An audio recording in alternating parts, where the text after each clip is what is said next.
Hello, college football fans. Welcome to episode 121 of College Football Throwdown. I'm your host, Alex Schmitz, and today I'm joined in person by my dad, Peter Schmitz. Hello, Husker fans and college football fans. Hello, everybody. We're here as promised, together on our last day here of this Christmas vacation of ours. We've watched all of the bowl games, the semifinals, so we're going to be diving into that today, as well as doing some preview of the upcoming national championship game. So lots to look forward to today. Yes. Yep. And for those who are joining for the first time, this is College Football Throwdown, a father-son duo talking about college football by college football fans for college football fans. And we won't be able to talk much about our Nebraska Cornhuskers on the football side today, but we do have some volleyball news to discuss with our girls making it to the Final Four in women's volleyball. Before all that, we're going to do our tradition and crack open a beverage. Yes. And since we are in Michigan enjoying a beautiful white Christmas here, I'm looking out the window and it's some beautiful white, new, fresh snow. We're going to be drinking a Canadian beer, which is our favorite when we are here in Michigan, which is Labatt Blue. It's a wonderful Pilsner. Yep. Cheers. Cheers. All righty. All right. Very good, very good. On the previous podcast, we had discussed the Nebraska volleyball team's win over Texas, which was unexpected, and they were the toughest one in our particular bracket of the tournament.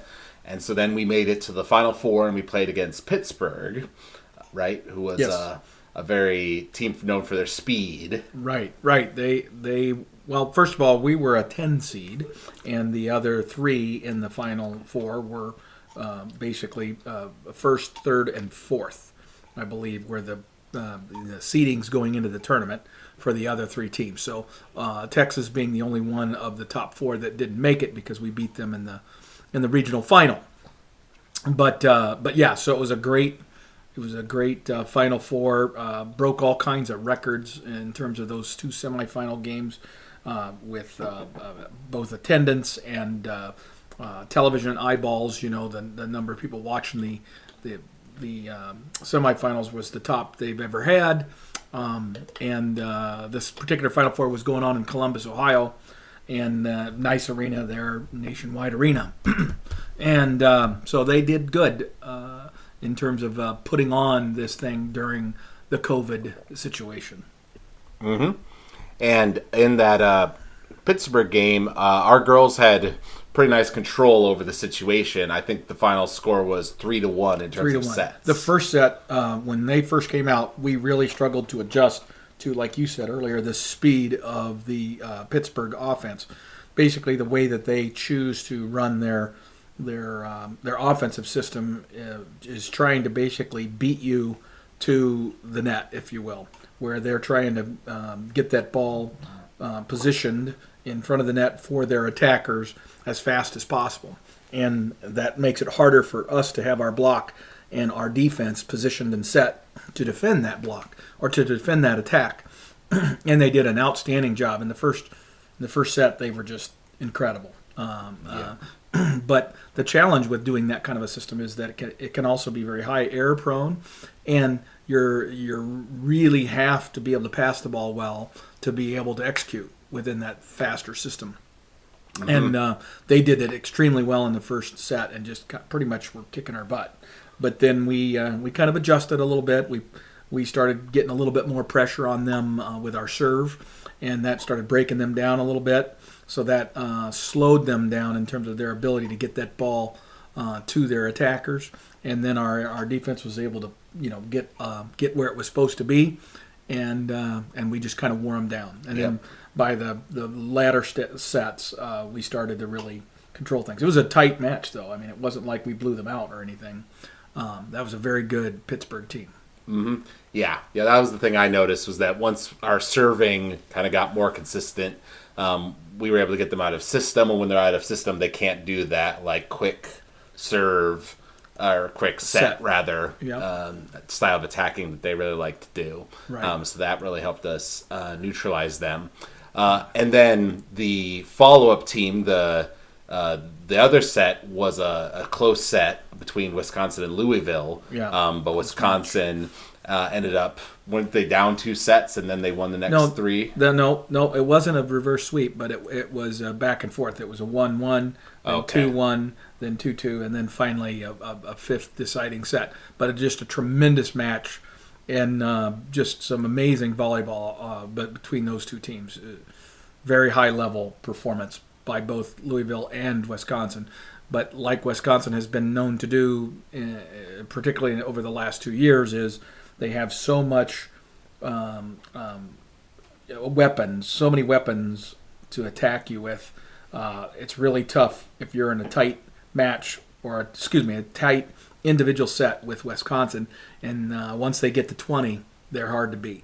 So if you're going to beat Wisconsin, you got to create enough of a gap, enough of a lead over them that when you get to 20, you've already got a lead, and you can deal with what happens at the end of every set. And they were the one that you did not want Nebraska to play because they've beaten us in the regular season this year, and in the past few years they've beaten us consistently. Correct. Pretty much ever since they've had Redkey, they've had our number. Redkey and Sydney Hilly are both outstanding, Sydney being the setter for them. Just phenomenal players. And they, again, over that stretch, even this year, we lost twice to them, once 3-0 and once 3-1. And in those 7 sets, I guess you'd call it, right? 4 of those 7 sets were deuce sets, meaning that they won by 2, which is the minimum amount you can win by. So it could have easily gone the other way. But it's just a very competitive. Those two teams are very competitive, and I think they will continue to be. I mean, Wisconsin's got some tremendous talent that will continue even beyond Dana and Sydney. They're 2 best players who are going to be gone, but they have some additional talent that's going to make it a tremendous rivalry between Nebraska and Wisconsin going forward, I think. Yep, and I think I was surprised how we came out and were dominating them in the first set. We really had them off balance when we were serving. Right. So we got a good, solid win in the first set. And then in the second set, too, we were carrying over that momentum and were able to get a sizable lead. Yeah, up until about the middle of that second set. Yep, and then they started to figure things out and start blocking us. Well, that's the thing. They adjusted their block. Early in the match, we were running basically some slight differences to our middle attack particularly. And our middles were having some success basically hitting around their block because their block is huge, 6'9" and 6'8", probably the biggest block in the world. Not even in men's volleyball is there a combination of 6'9", 6'8", that can be a formidable block. But we were going around it and successfully basically getting our middle set before they could get set. And effectively being a little quicker than them, right? But they adjusted, started anticipating what we were doing, and they started a block party, man. And they ended up, after the match was over, I think they had like 23 blocks. Yeah, which is an enormous number. That's a big number. It was crazy. So we kind of lost the second set in heartbreaking fashion. It went to was it like 31-29? Yep. Yeah. And then they won the third set, so it was looking rough for us, but we managed to rally in the fourth set and hold on, even though they were kind of making another comeback. We held on, we got that. And then the fifth set, they scored 7 points immediately, which was obviously crushing, especially since that's only a 15-point set. But our girls fought back, still were valiant. There was some amazing defense on both sides of the ball across the whole night. That was a lot of fun for me to watch live from home, and you actually got to go to the game itself. Right, and it was a great environment. Again, the level of defense was incredible. Offense was not. Because the defense was. It was just really, really hard to get the ball to the floor against either one of those teams. And we had our chances. I mean, the reality is that, as time goes on, the more and more disappointed I get as I look at that match because we really did have quite a number of opportunities to win it, but we just didn't make enough plays. There were just a few plays here and there, and we would have won that darn thing, especially in that second set. That second set, losing that, we had 4 or 5 set point opportunities, and we didn't get any of them. So, you know what? Cheers to Wisconsin. They deserved it. This was their 3rd time being in the Final Four with this group of players. So they've been there. There's 3-time Big Ten champions. 3-time Big Ten champions. So, it was kind of their turn. And they had 5 of the super seniors on their team. So we'll see how next year goes. We've got some good talent returning. We will certainly be in the mix, I think, again next year, as will Wisconsin, along with a few other Big Ten teams. So it's going to be very fascinating to see how that goes. Yeah, a great match, great sport. And if you're frustrated with Nebraska football, I encourage anyone listening to seriously dive into the sport of volleyball and begin following the Huskers, because they are a joy to watch. Yeah, it is. It was fun to watch, I can say, as somebody who hasn't watched much of college volleyball before. Switching back over to football, of course, we've been checking out a lot of the bowl games in our time together here. Not all of them by any stretch, but we watched most of the major ones and, of course, the big semifinal games. So we'll get to what our predictions were from last time. And oh, do we have to? We do, unfortunately. We do. To start things out with some of the more minor bowls, though, where there were some interesting upsets and things, UAB actually played against 13th-ranked BYU in the Independence Bowl and beat them by 3, 28-31. So that was kind of an early upset in this year's bowl season. And in the Armed Forces Bowl, appropriately, Army managed to beat Missouri 24-22. Also a great game and just incredible. Oh, yeah. Did you watch some of that one? I did watch that, and Army kind of came back and beat Missouri, so it was impressive. Nice. I always love it when the academies win. Yep. You got to love that. And this was interesting in the Gasparilla Bowl. I'm probably mispronouncing that. You did. You butchered that. That's okay, though. The 2 Florida schools played against each other, UCF and then the University of Florida. And UCF won that 29-17. Which is probably, I don't know what their lifetime record is between those two, but it's very Florida favored, I'm sure. So. Yes, yeah, exactly. So that was a good win for them. And then from the state of Michigan, Western Michigan played against Nevada in the Quick Lane Bowl, and they got a lot of points. They won 52-24. So the state of Michigan actually did pretty well. I saw Eastern Michigan lost, but Michigan State won, Central Michigan won. Yep. So overall, the state did pretty good, except for the semifinal, which we'll get to a little later in a bit. Yeah. This was another good one, the Birmingham Bowl, with Auburn playing against 20-ranked Houston. And although Houston was ranked and Auburn was not, I think most people would expect that, Auburn's the team with the name recognition, has more talent, et cetera, but Houston managed to win that 17-13. Yep.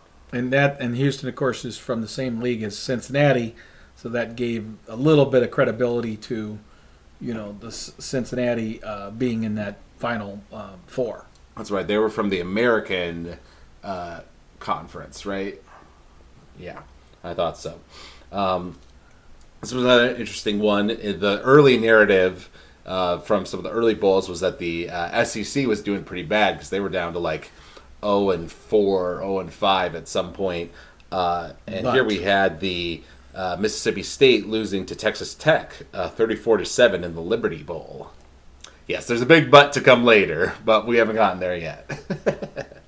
Well, I think what that speaks to is the fact that, number one, there's more SEC teams in bowl games than anywhere else. Yep, they had 12. Yeah, they had 12, and that's driven by a couple of things. One, the way that the SEC schedules, they only schedule 8 conference games, so their team's ability to get to the minimum 6 wins is easier because they have one more patsy on their schedules, and then add in the fact that for the most part the SEC hardly ever plays games outside of their own southeastern region of the United States, and they just don't face very many tough opponents in the non-conference because they don't have to.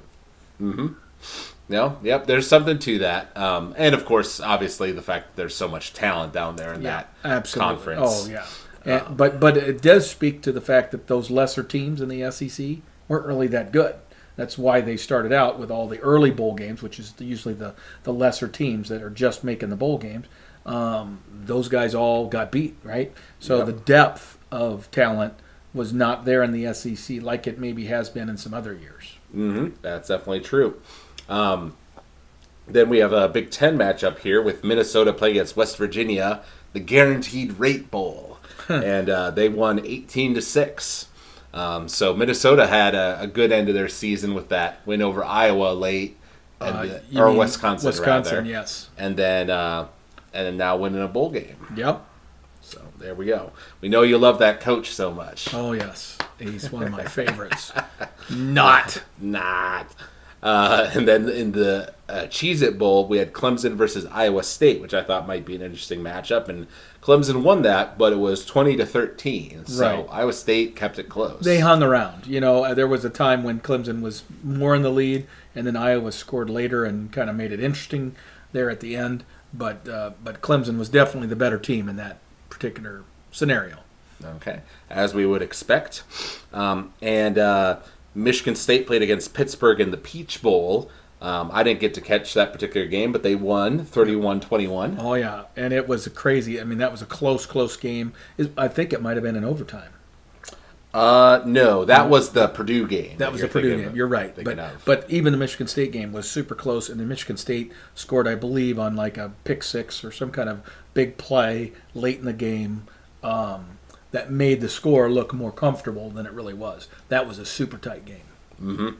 Yeah. What I did get to see some of was the Alamo Bowl with Oklahoma versus Oregon. That was one I was kind of excited for because we've got, two traditional titans of the game fighting against each other and everything. But it ended up being 47-32 Oklahoma over Oregon. And I'm pretty sure some of that 32 of Oregon's came late. Like, Oklahoma was in control most of the game. Pretty much the whole game. Yeah, you're right. Yeah. And it's going to be really interesting to see what happens with both Oklahoma and Oregon next year. Yep, both with new coaches. Tons of talent on both rosters. So, how quickly do they settle into the new systems and that sort of thing? It's going to be really interesting to see how they do. And obviously, we're particularly interested being Nebraska fans because we play Oklahoma again. So how quickly are they going to get themselves organized? And it sure looked like they were already doing that in this bowl game. Their quarterback, Rattler, had another good day. No, it wasn't Rattler. Rattler's gone. I'm sorry. Yep. Caleb Williams. Yes. Yes, that's right. But he played really well. Yep, he did. We actually did predict that one. I predicted 45-35, so I was pretty close to the final score. You predicted a bit more of a blowout of 45-17 over Oregon. Right, which might have been where it was before the late score. Right. But I was closer, so I get the point for that one. All right. Then the game you mentioned that was really crazy and close was the Purdue-Tennessee game, the Music City Bowl, which ended up being a 48-45 victory of Purdue over Tennessee that went into overtime. And I saw the controversial play, basically in overtime. Tennessee had like 4th and 1 at the goal line and went for it. And it was kind of like, okay, did this guy's forward progress end? Because he did extend the ball over the line at the last second. So it's like, should that have counted, et cetera, et cetera. From what I saw, I thought the refs did a fine job of like whistling it when they did. Because the dude falls down, but he's on top of a guy, which is a little hard to see in the moment, of course.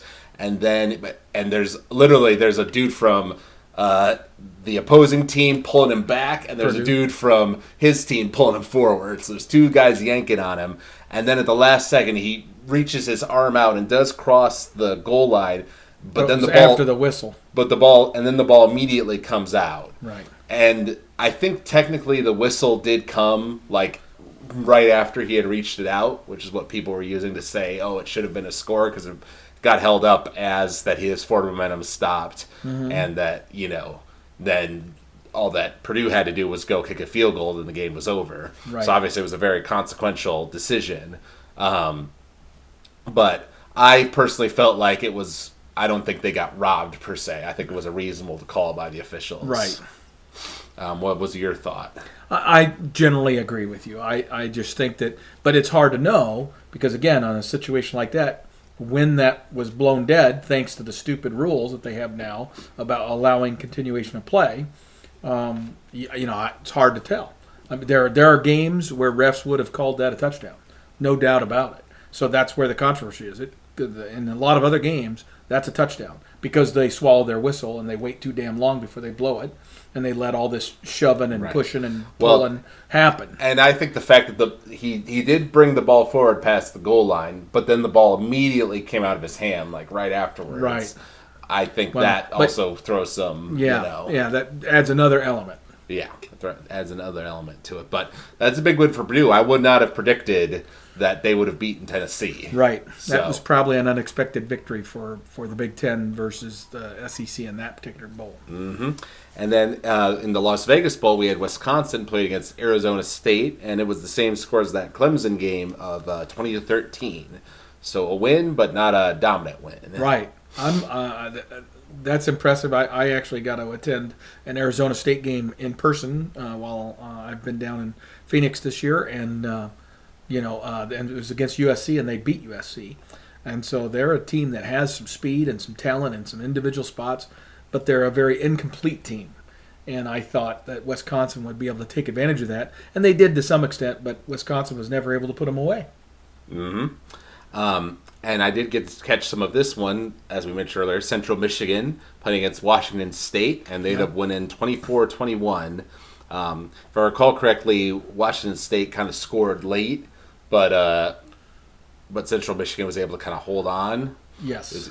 It was either that or the reverse. One of those things where, this happened a lot in a number of the bowl games, but it's this whole deal of when you have your opportunities, you have to seize the moment.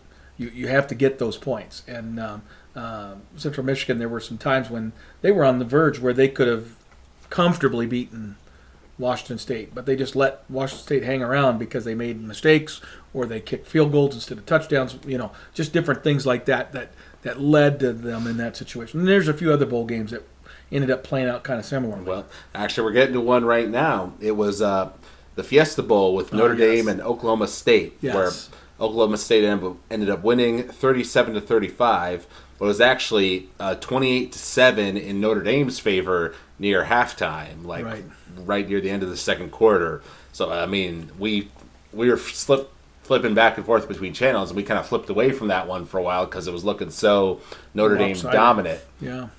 But then Oklahoma State scored late in the second quarter to make it only a 14-point lead. And then they really came out and played well in the second half. They did.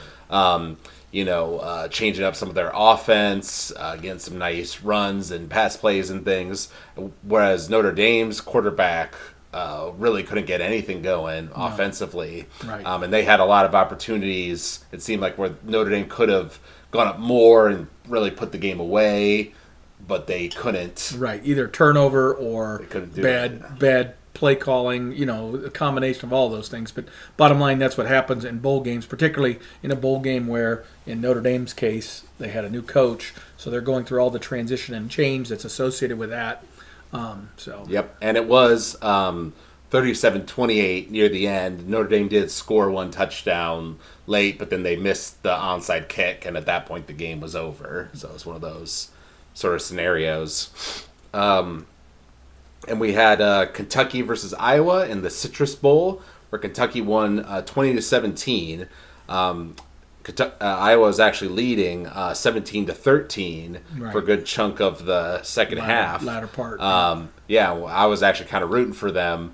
But it came to a situation where they got the ball, and all they had to do was get a couple first downs throughout the clock. And it was a situation where it would have been like 4th and 1 on like the 45. Their own 45. Near the 50-yard line. Right. And they chose to go conservative and punt it there. And then, of course, Kentucky gets the ball, has a great drive with a amazing catch and run by Wandale Robinson, Nebraska's former. And his whole game. I mean, Wandale had 180 yards receiving and just was spectacular. Yeah, he was spectacular the whole game. Rubbing it in the face of all Nebraska fans. That particular play, though, was really amazing, and that's what scored them their final touchdown. So it was one of those situations where, maybe Kirk Ferentz should have been a little more aggressive and just trust his offense, gone for it on 4th and 1. Because if you get it and you get one more first down, the game's over. Right? And it's still in your control. Now, right? But again, arguably, if you don't, then you've given the other team momentum and the ball a very easy score. with only a few yards. But they still needed to get a touchdown to get ahead. Yes. And so and Iowa's defense had played so well up to then, and there's a point where that's a feel thing, right? You've got to believe, I think my offense can get this done. It's true, but it happens so often in bowl games, right, where a defense that has been able to stop them up until the very end of the game, then they go to a cautionary prevent defense, where they're avoiding the big play, but they'll give up the first down, and I hate it when teams do that because it always leads to first down, little dink and dunk passes, and that's exactly what they want. Get out of bounds easy, drive it down the field, and then they get one big play, like that Wandale Robinson play, and then boom, they're in business. Right. Yep. So, yeah, that one was a little frustrating as a Big Ten fan, but it was good to see Wandale playing well. Sure. He played incredible. And then this one was another kind of disappointing one for the Big Ten in the Outback Bowl. Arkansas played against Penn State, and they won 24-10.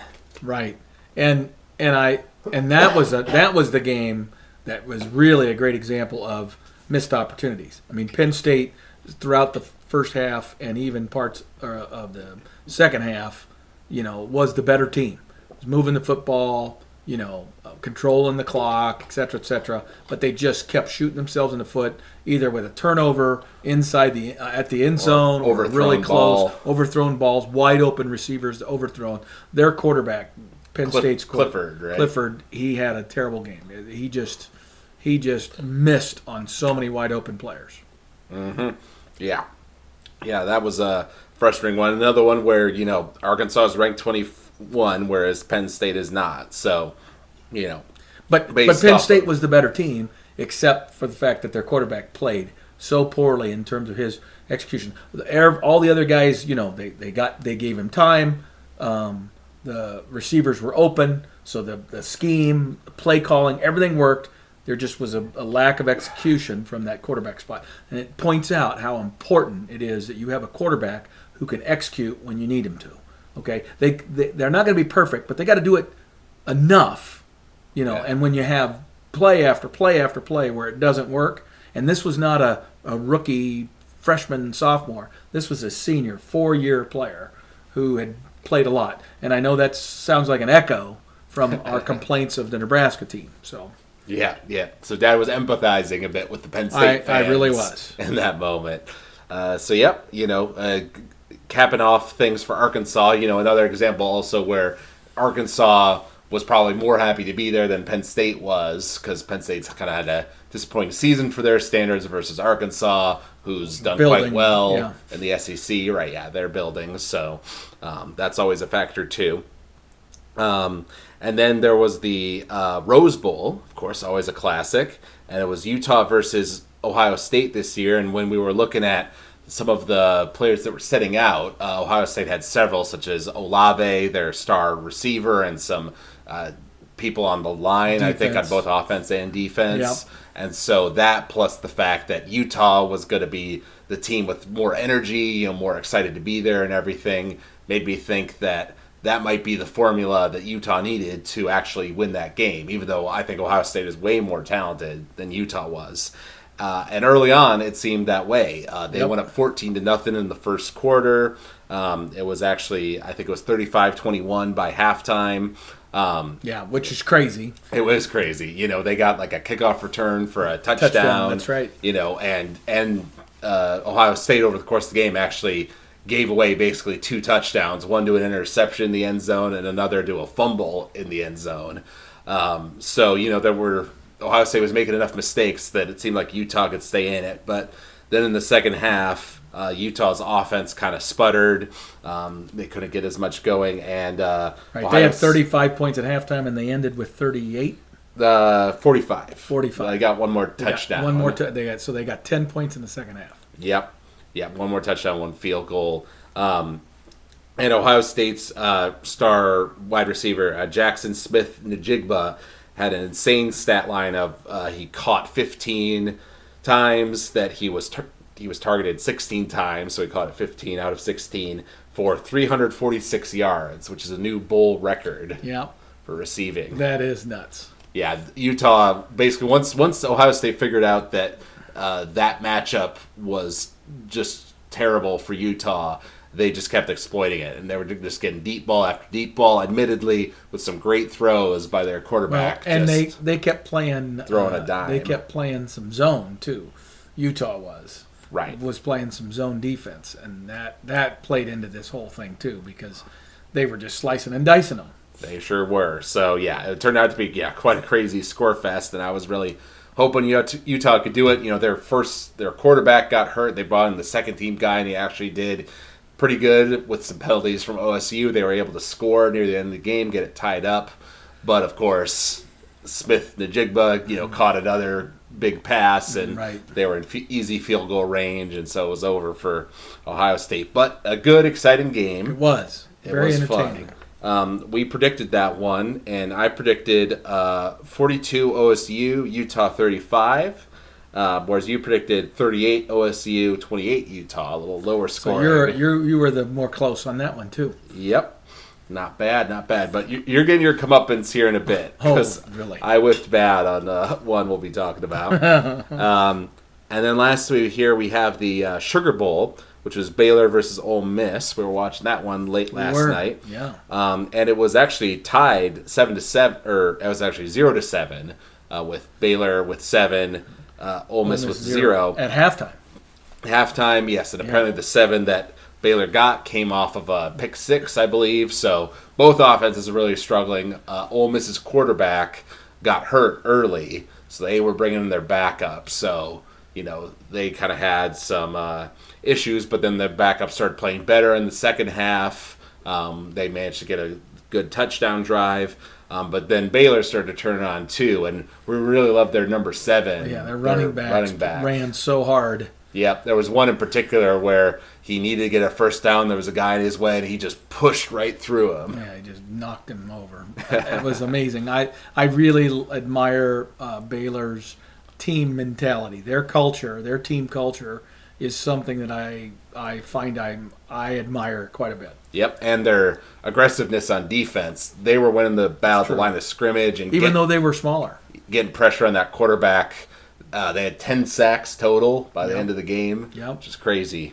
So that was a fun one to watch for us. Yep, he's a potential target for post-Scott Frost Nebraska world. So I sure hope so. We'll see on that one. That would be my dream. Dad's dream.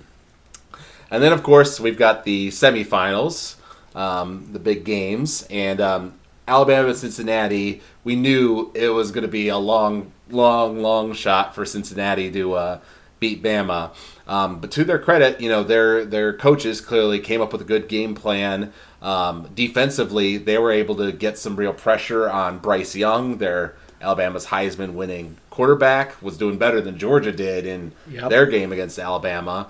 So they managed to slow Alabama down a good bit. But unfortunately, Cincinnati's offense simply wasn't up to the task. And it kind of felt to me like Alabama wasn't playing their best. They were kind of coming in with their B game. But it felt like so was Cincinnati's offense. Yeah. Cincinnati's defense was playing great, but their offense was not executing. Their quarterback missed some guys that he definitely could have. Right. And classic in this situation. At some point in the second half, Alabama's individual talent, their running backs, their offensive line just kind of started to impose their will. Mm-hmm.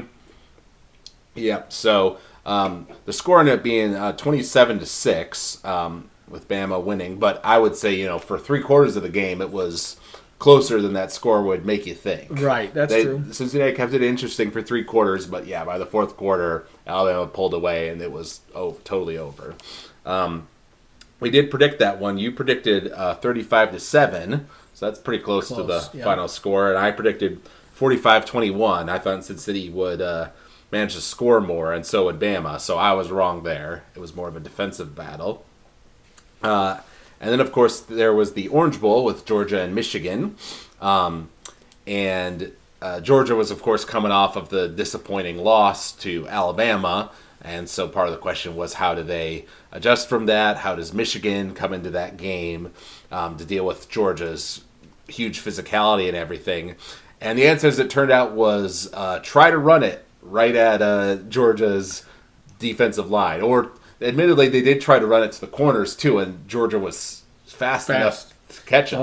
Oh, yeah. So, yeah. Absolutely. That was on right at New Year's Eve. It was late here on the East Coast, so I watched like the first half of that and then kept an eye on the score on my phone in the second half, and I saw that nothing was happening, so I knew that... well, I watched the whole thing. Michigan was in trouble. I watched the whole thing, and it ugly. Michigan, well, there was no adjustment, in my opinion. It's like once Michigan's original game plan, that once they attempted it and it wasn't working for them, they did not adjust. You know, they needed to come up with a way that they were going to be able to move the football, and they didn't. It seemed like they didn't try, because you would have thought they would have tried to follow Alabama's blueprint a little bit better, because the weakness of Georgia is their secondary. They've had 9 or 10 starters over the course of the season. They've had a lot of injuries in that secondary, and they're young there. I mean, they just don't have a lot of experience / talent. I don't know what all the details are, but bottom line, that's the weakness of the Georgia team. And Alabama absolutely exposed it in their matchup in the conference championship game. So I was expecting Michigan to try to do that too, because Michigan's had a good passing, not a great passing game this year, but a good one. But it seems like they didn't even try. And once the running game wasn't going to happen for Michigan, there was no second gear. There was no alternative that they could get to. They need to be throwing that ball quick. They need to be using their tight ends. Michigan had good tight ends. They had a good offensive line, but I mean, they were making Georgia was making minced meat out of that damn offensive line that was supposedly the best offensive line in the country, and got the big trophy that they put all over social media, and then they were made fools of.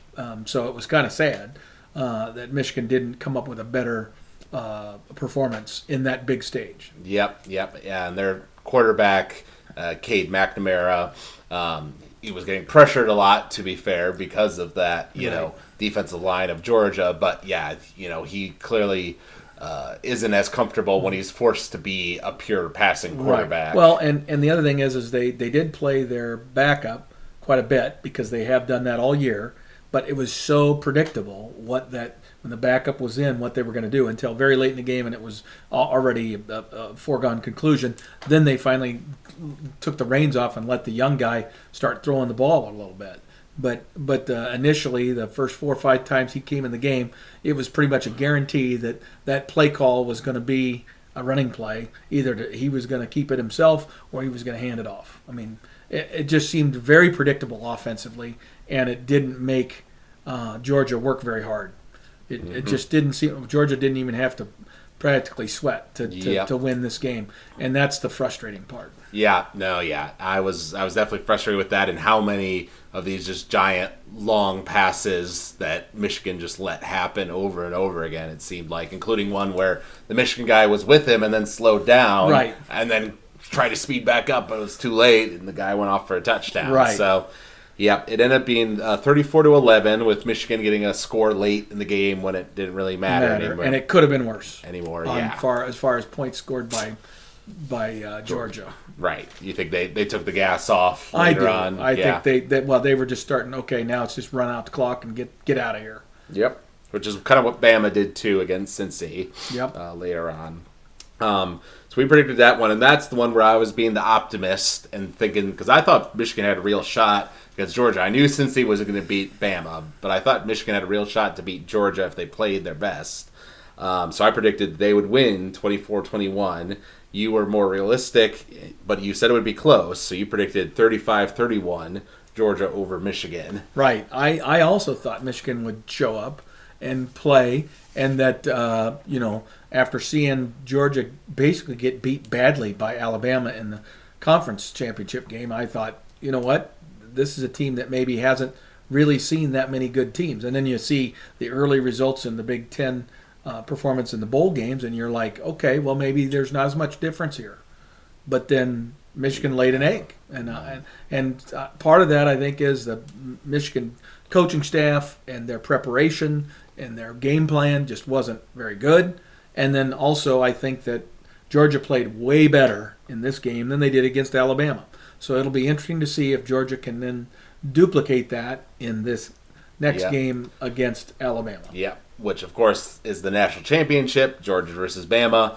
Disgusting. The matchup we wanted to avoid, because it's a rematch of something we just saw, a month ago. And it's all SEC. And it's all SEC. It marginalizes and regionalizes the sport of college football again. And it's another reason why this college football playoff is a freaking disaster.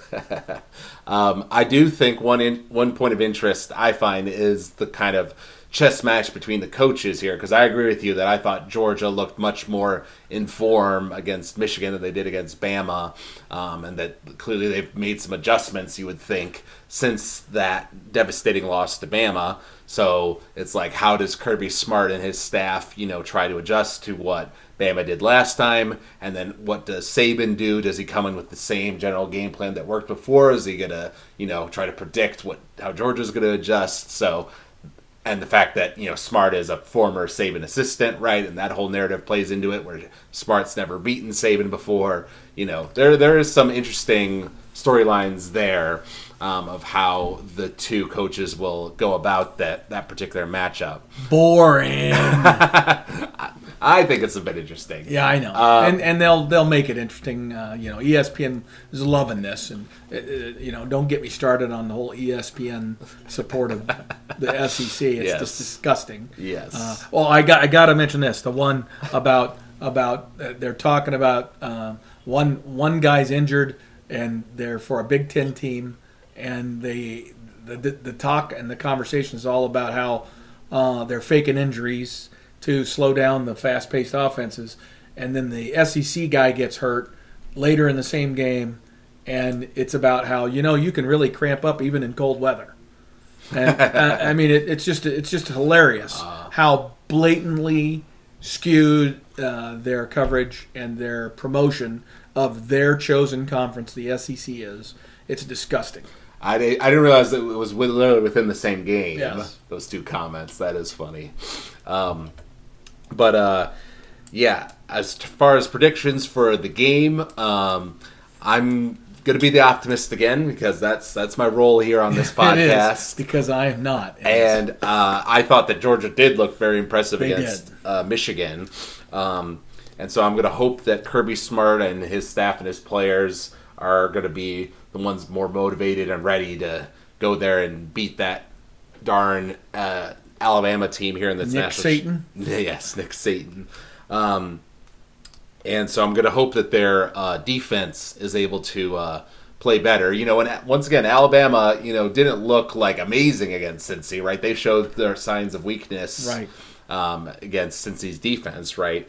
So I'm going to predict that Georgia wins, and I'm going to say, but it will be close. I think it'll be a good game.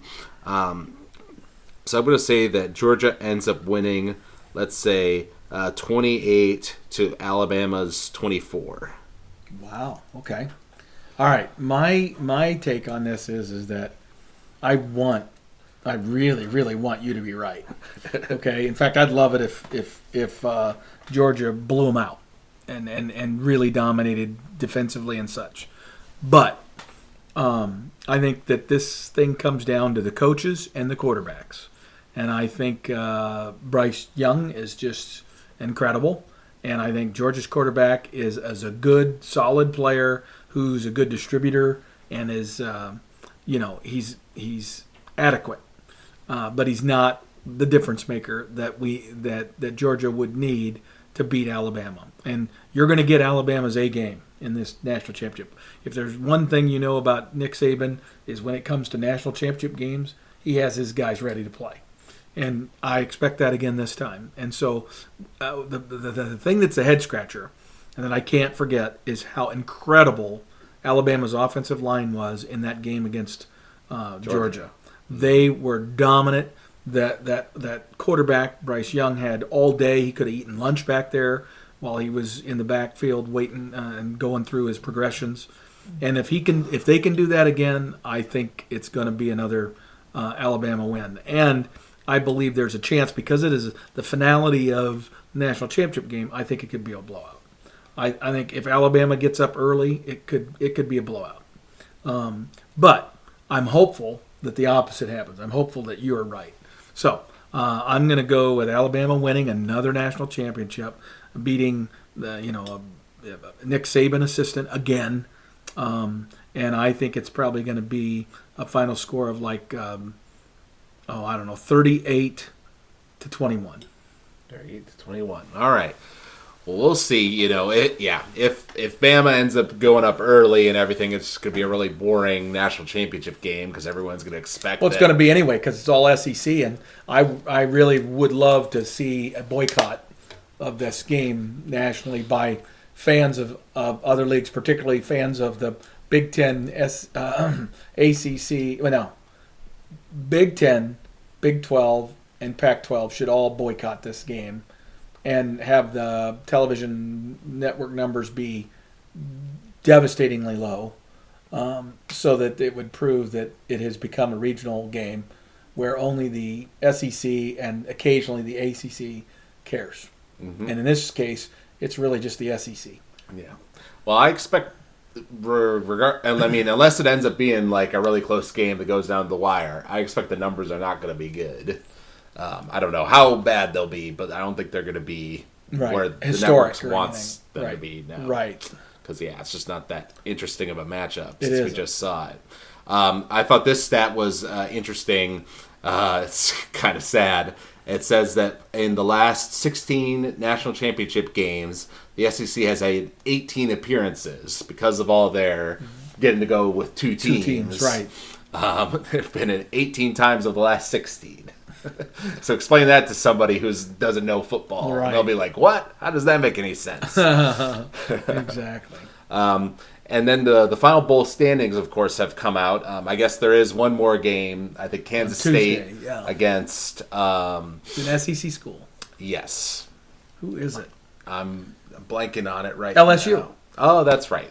So Kansas State, LSU. So that will change these numbers a little bit. But as of right now, the Big Ten was 6-4, SEC 5-6.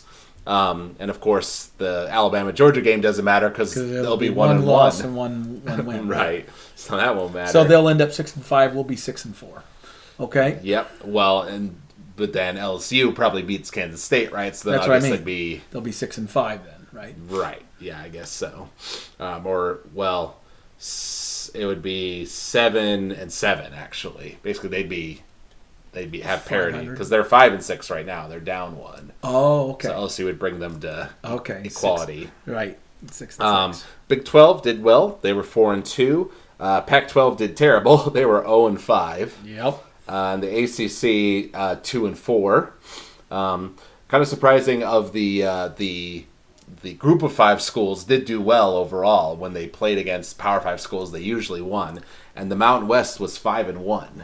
Yep. So, well, and see, and again, I think it's because a lot of those Power 5 conference schools who are playing in these lesser bowls are, number one, they're flawed teams because they're not the best teams from those Power 5 conferences, and number two, there's a motivation problem with a lot of those schools. Whereas the group of 5 schools who are in that group are super psyched to be playing a Power 5 school. So that's the deal. Mm-hmm. Now, there's definitely something to that. And, of course, the recurring issue that has come up many times here in the past 5-10 years of players sitting out of bowl games came up again with plenty of big players sitting out, even of major bowls, right, like the Rose Bowl. I did see just today a statement from Robert Griffin III, which I thought was interesting, getting his perspective on it as a former college superstar. He said, after we won the Heisman in 2011, I made the decision to play in our bowl game because our program hadn't won one in 19 years. That was my decision. Don't condemn guys for opting out. Matt Carroll's injury is exactly why they do. Pray he is okay and his draft stock isn't impacted. Matt Carroll being Ole Miss's quarterback that got injured near the beginning of that bowl game. Right. And I get that. But again, and his draft status absolutely is going to be affected by that. There's no doubt about it. And that's the justification for why you would do that. But when you've been playing, since you were 9 or 10 years old, and you've played 100 plus games in your life, and then you're going to walk away from your teammates after 3 or 4 years of being their teammate, I don't know. It's just there's something fundamentally wrong about that when you're playing a sport where you have taken that risk 100 times before. So this shouldn't be any different. You should go out and play. And on those rare occasions when something like that happens, yes, there can be a negative consequence. Absolutely. But there's insurance for that sort of thing. I just think players they're going to regret it. Because you know what? If they don't play, they won't get injured, right? But 20 years from now, when their teammates are getting back together for a 25-year reunion of their victory in the Peach Bowl or the Rose Bowl or whatever, it's a big damn deal. That's a big deal, and it's all the shared experiences and he doesn't have it. So I think it's not worth the downside for somebody. Right. And this was interesting, a comment from C.J. Stroud, the quarterback of Ohio State, right, who did have some prominent players, like we mentioned, sit out. Right. And he said, this is the Rose Bowl, man. This is where legendary games are being played. If you aren't motivated to play, I question your love of the game. Exactly. He said. So, there's different perspectives out there, and I do get it, like, thinking about it, if I was a really good football player, right, in my senior year, and I had millions of dollars, potentially on the line for the NFL, right? It is hard to say, especially many of them coming from poor backgrounds and things like that, right? Are you really going to give up, take a chance on giving up some life-changing money, for one more game? It's true. So it is a tricky thing to decide. But then you have, it wasn't that long ago, right? Like when Ndamukong Suh, was playing with Nebraska, and he was absolutely going to the NFL. He was, an amazing superstar. And he still played in our bowl game, even though, there wasn't an incentive for him to do so, right? Right, exactly. So it's just it's a mentality thing. Yep. Well, and I have a greater respect now for the players that do stick around, who do have those clear NFL prospects, because the other people have paved the way, and the temptation is very much out there for them to go the other way. So I respect those that do stick around. Yep. Yep. I would love to see a study done on that at some point here. Oh, I'm sure go back and look at all the way back to after their football careers are done, their NFL careers, and to see how many of those guys that opted out, how many of them really became superstars and had extended long-term careers. I'm sure there are plenty, but there's probably a lot that didn't. And you begin to wonder if that mentality is an indicator of how long are they going to be successful in the league. Yeah, there might be something to that. All right, so we'll be doing another podcast here coming up after the national championship game, of course, to discuss how that went down, as well as some recruiting news coming out of Nebraska. Hopefully, we'll hear more about our quarterback situation by then. Yeah, hopefully. I don't know what's going to happen there. It seems like we're tired and focusing in on just a couple of guys, and we got to get at least one of them, if not both. One minor thing we should mention is that, and it's not so minor, because one of our defensive coaches has left. Yes. Which, as we discussed on a previous podcast, seems like it may open up the room for Scott to rearrange his defensive staff a bit, fill in that area with the existing coach, and give us our special teams coach that we've been asking for. Right. So I'm hoping that's what happens here. Well, And so we'll be able to talk about that when it happens. That's right. So if you all out there enjoyed listening to this podcast, you can email us at huskerpete13@gmail.com. You can also search for us, College Football Throwdown, on Apple Podcasts or Spotify. You can leave us a rating or review there. We love hearing from the fans, and we can read out your comments here on the air for all to hear. So thank you all for listening, and thank you for joining me for this episode, Dad. It was fun to be here in person. It has been. It's been a great week with the family. That's right. And until next time, go Big Red. Go Big Red.